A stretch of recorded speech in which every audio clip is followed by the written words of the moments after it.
प्रिय भाइयों और बहनों, आप सभी को जय मसीह की।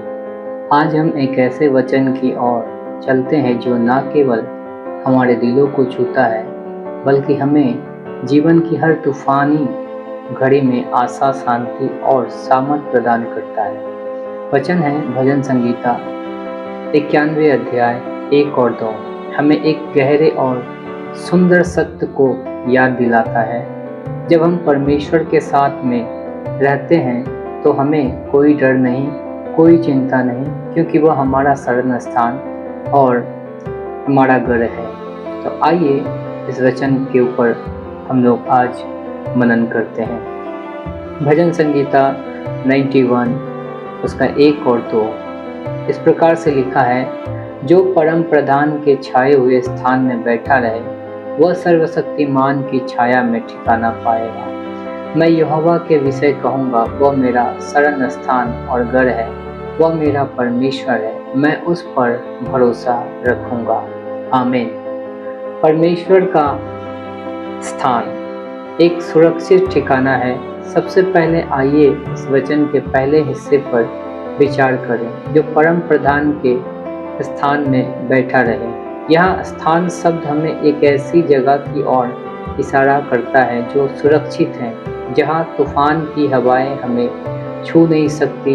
कल्पना कीजिए, एक भयंकर तूफान आ रहा है, बारिश, बिजली, तेज हवाएं, लेकिन आप एक मजबूत सुरक्षित घर में हैं, जहां आपको कोई खतरा नहीं। परमेश्वर का स्थान ऐसा ही है। यह वह जगह है जहां हमारी आत्मा को शांति मिलती है, चाहे बाहर की परिस्थितियां कितनी भी कठिन क्यों ना हो। आज आप अपने जीवन में किस तूफान का सामना कर रहे हैं? शायद यह आर्थिक तंगी है, पारिवारिक समस्याएं हैं, स्वास्थ्य की चिंता है, या फिर मन की उदासी और निराशा। यह वचन हमें प्रोत्साहित करता है कि इन सब के बीच परमेश्वर का स्थान हमेशा खुला है। हमें बस उनके पास जाना है, प्रार्थना में, विश्वास में और उनके वचन में। जब हम ऐसा करते हैं, हम उनकी छाया में ठिकाना पाते हैं। यह छाया हमें ठंडक देती है, हमें बचाती है और हमें याद दिलाती है कि हम अकेले नहीं हैं। परमेश्वर हमारा शरण स्थान और गढ़ है। इस वचन का दूसरा हिस्सा कहता है, मैं यहोवा के विषय में कहूँगा, वह मेरा शरण स्थान और गढ़ है। शरण स्थान और गढ़, ये दोनों शब्द हमें परमेश्वर की सामर्थ्य और सुरक्षा की गहराई दिखाते हैं। शरण स्थान वह जगह है जहाँ हम भाग कर छिप सकते हैं। गढ़ वह किला है जो हमें दुश्मनों से बचाता है। परमेश्वर दोनों हैं। वह न केवल हमें छिपने की जगह देता है, बल्कि वह हमारी रक्षा के लिए एक अभेद किला भी है। जीवन में कई बार हम कमजोर महसूस करते हैं। शायद आप सोच रहे हो, मैं इस परेशानी से कैसे निकलूंगा, या मैं इतना बोझ कैसे उठाऊंगा। लेकिन यह वचन हमें याद दिलाता है कि हमारी ताकत हम में नहीं, बल्कि परमेश्वर में है। वह हमारा गढ़ है।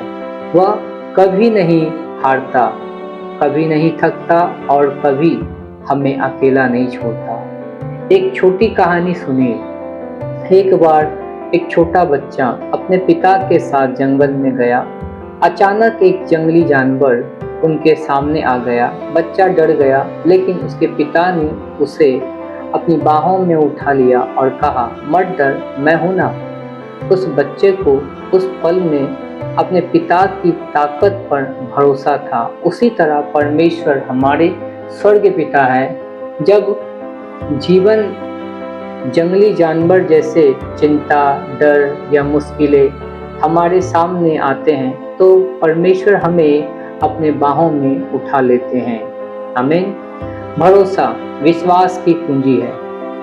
वचन का अंतिम हिस्सा कहता है, वह मेरा परमेश्वर है, मैं उस पर भरोसा रखूंगा। यहाँ सबसे महत्वपूर्ण बात है भरोसा। परमेश्वर का आश्रय लेना और उनकी सामर्थ पर भरोसा करना एक सक्रिय कदम है। यह केवल यह कहना नहीं है कि हाँ, परमेश्वर है, या अपने पूरे दिल से यह विश्वास करना है कि वह आपके लिए है, वह आपकी देखभाल करता है और वह आपके जीवन की हर स्थिति को संभालता है। भरोसा करना हमेशा आसान नहीं होता, खासकर जब हमारी आंखें समस्याओं पर टिकी हो, लेकिन भरोसा वह पुल है जो हमें हमारी कमजोरियों से परमेश्वर की ताकत तक ले जाता है। जब हम प्रार्थना करते हैं तब हम उनके वचन को पढ़ते हैं, जब हम उनकी उपस्थिति में समय बिताते हैं तब हमारा भरोसा बढ़ता है, और यह भरोसा हमें वह शांति देता है जो इस संसार की समझ से परे है। जीवन में इस वचन को कैसे लागू करें? तो इस वचन को हम अपने दैनिक जीवन में कैसे जी सकते हैं, यहाँ कुछ व्यवहारिक कदम हैं। प्रतिदिन परमेश्वर के साथ समय बिताएं। हर सुबह कुछ मिनट प्रार्थना और उसके वचन के साथ बिताएं। यह आपको दिन की चुनौतियों का सामना करने के लिए तैयार करेगा। दूसरा, अपने डर और चिंताओं को परमेश्वर के सामने रखें। जब आप चिंतित हो तो अपनी चिंताओं को प्रार्थना में परमेश्वर को सौंप दें। कहे, प्रभु, यह मेरे लिए बहुत बड़ा है, लेकिन आपके लिए कुछ भी असंभव नहीं है। तीसरा, उनके वादों को याद रखें। भजन संगीता 91 जैसे वचनों को लिख ले, उन्हें अपने फ़ोन पर सेव करें या अपने घर में कहीं चिपकाए। ये वचन आपको याद दिलाएंगे कि परमेश्वर आपका घर है। चौथा, दूसरों को प्रोत्साहित करें। जब आप परमेश्वर की शांति और सामर्थ का अनुभव करें तो इसे दूसरों के साथ बांटें। आपकी गवाही किसी और के लिए आशा का स्रोत बन सकता है। पांचवा, आशा का निष्कर्ष। प्रिय मित्रों और भाइयों और बहनों, भजन संगीता 91 1 और 2 हमें यह विश्वास दिलाता है कि चाहे जीवन में कितने भी तूफान आए, परमेश्वर का स्थान हमेशा हमारे लिए खुला है। वह हमारा शरण स्थान है, हमारा घर है और हमारा परमेश्वर है। आज आप जो भी परिस्थिति से गुजर रहे हैं, या याद रखें कि परमेश्वर आपके साथ है। वह आपको अपनी छाया में रखता है, वह आपकी रक्षा करता है और वह आपको सामर्थ देता है। इसलिए उठिए, अपने डर को परमेश्वर के सामने रखिए और उनके भरोसे में चलिए।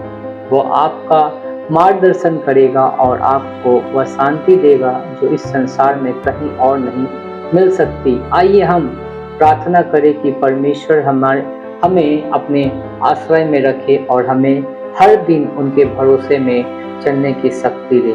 आइए प्रार्थना करते हैं। हे प्रभु, हम आपके सामने आते हैं और आपका धन्यवाद करते हैं कि आप हमारा शरण स्थान और घर है। हमारी हर चिंता, हर डर को हम आपके सामने रखते हैं। हमें अपने हाथों में रखे और हमें वह शांति दे जो केवल आप ही दे सकते हैं। हम आपके प्रिय पुत्र प्रभु यीशु मसीह के नाम से इस प्रार्थना को मांगते हैं। सुन और दया से ग्रहण करें। आमीन, आमीन। परमेश्वर आप सबको इस वचन के द्वारा आशीष दे।